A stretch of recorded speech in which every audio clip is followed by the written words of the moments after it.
So, this girl tells this story about when her cousin passes away. Now, she's a female who tells the story, her cousin's a male.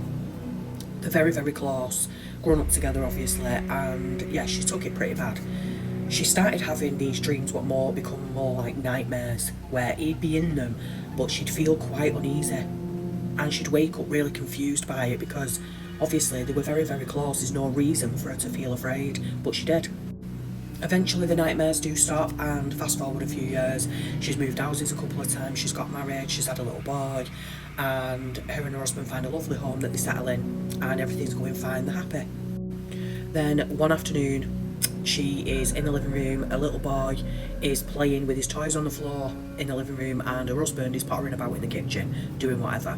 And she accidentally dozes off. She's laid back on the sofa watching a little lad play, she dozes off, and she has a very, very realistic dream, you know, the kind where she watches herself stand up from the sofa, looks back, she can see herself sleeping, sort of like an out-of-body experience, and she's watching herself sleep on the sofa. She's watching a little boy playing on the floor.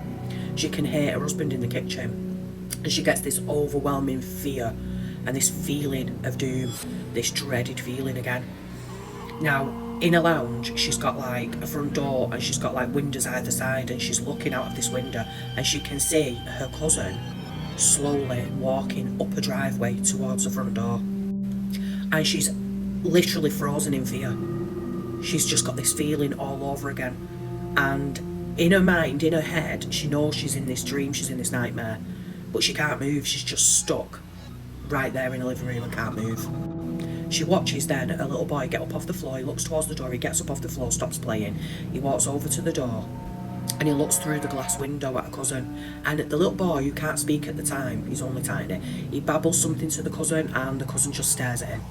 And she somehow, in a fear, in this nightmare, she breaks out of it, grabs the little boy, and she pleads with the cousin, don't, please, just leave, I love you, but please, just leave, I'm scared.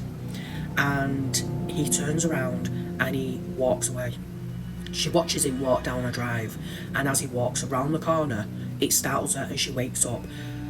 She's in a living room still, she's on the sofa, she realises she's dozed off, but she's a bit manic, you know, she's had this this nightmare and it's really scared her. She accidentally fell asleep, her son's still playing on the floor, she can still hear her husband in the kitchen, but she's got this ringing sound in her ears.